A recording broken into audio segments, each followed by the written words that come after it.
India का medical system जल्द ही collapse होने वाला है। 9 मार्च 2016 को इंडिया की पार्लियामेंट्री कमेटी ने ये ओपनली एक्सेप्ट किया। जी न्यूज में पब्लिश्ड एक रीसेंट स्टडी के हिसाब से इंडिया में बस गेस करो कितने परसेंटेज सर्जरीज फेक की जाती होगी। वेल, अ फ्रीकिंग 44% सर्जरीज फेक की जा रही है। मतलब almost half of the surgeries completely unwanted होती है, सिर्फ पैसे कमाने के मकसद से की जा रही है। इसी रिपोर्ट ने इन सर्जरीज को बाइफरकेट करके भी बताया था कि कौन सी सर्जरियां हैं। इंडिया में होने वाले 55% heart surgeries, 48% uterus surgeries, 47% cancer surgeries, 48% knee replacement surgeries, 45% C section surgeries completely unnecessarily हो रहे हैं, सिर्फ पैसे ऐंठने के मकसद से।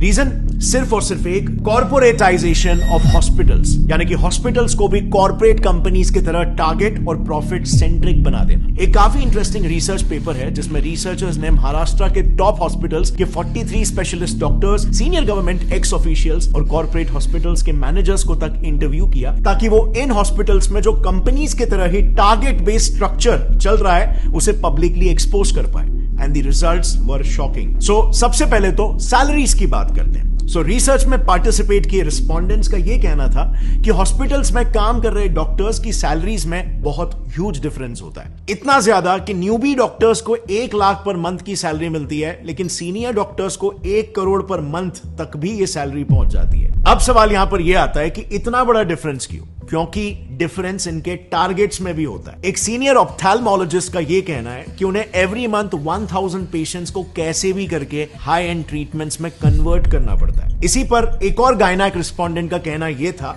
कि मंथ एंड में टारगेट्स का प्रेशर काफी बढ़ जाता है, जिसके लिए उन्हें कैसे भी करके आउट पेशेंट्स यानी कि ओपीडी पेशेंट्स को भी बिना मतलब के हॉस्पिटलाइज करना ही पड़ता है, और नतीजा ज्यादा से ज्यादा सर्जरीज रेकमेंड करके टारगेट्स मीट किए जाते हैं, क्योंकि टारगेट ही यहां पर 1000 पेशेंट है।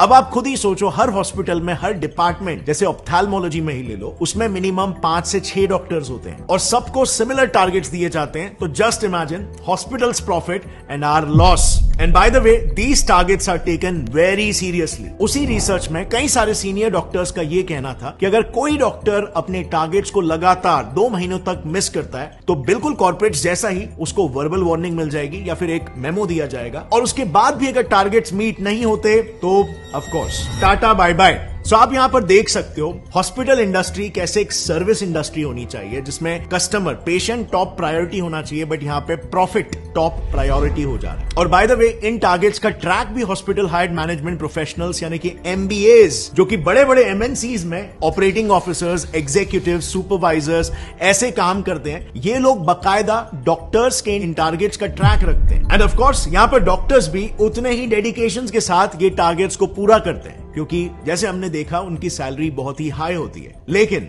उनका ये high paying job mostly contractual basis पर होता है। एंड सो उस कॉन्ट्रैक्ट को रिन्यू कराने के लिए और उनका न्यू पे स्केल डिसाइड करने के लिए उनके पिछले साल के टारगेट्स को देखा जाता है, जो अनफॉर्चुनेटली इन डॉक्टर्स को फोर्स कर देता है इलीगल स्कैम्स तक करने के लिए। नाउ मेडिकल फील्ड के इलीगल प्रैक्टिसेस को थरली समझने के लिए हमने ये सारा इंफॉर्मेशन 2 काफी प्रोमिनेंट डॉक्टर से लिया है। पहला है Padma Bhushan and Padma Vibhushan awardee doctor BM Hegde, जो उन्होंने एक आर्टिकल लिखा था, उस आर्टिकल का रेफरेंस है। और दूसरा रेफरेंस हमने लिया है एक बुक से called dissenting diagnosis by doctor Arun Gadre and doctor Abhay Shukla.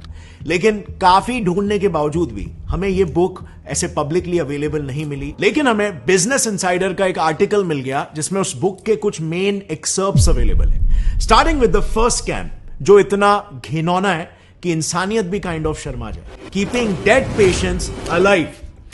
Times of India ने ऐसे कई सारे केसेस पर एक रिपोर्ट पब्लिश की है जिसमें डॉक्टर्स डेड पेशेंट्स को भी जिंदा बताकर उनके ट्रीटमेंट्स चालू रखते हैं, ताकि ज्यादा से ज्यादा पैसे बनाए जा सके, और फिर अंत में जाकर सच्चाई पब्लिक करते हैं।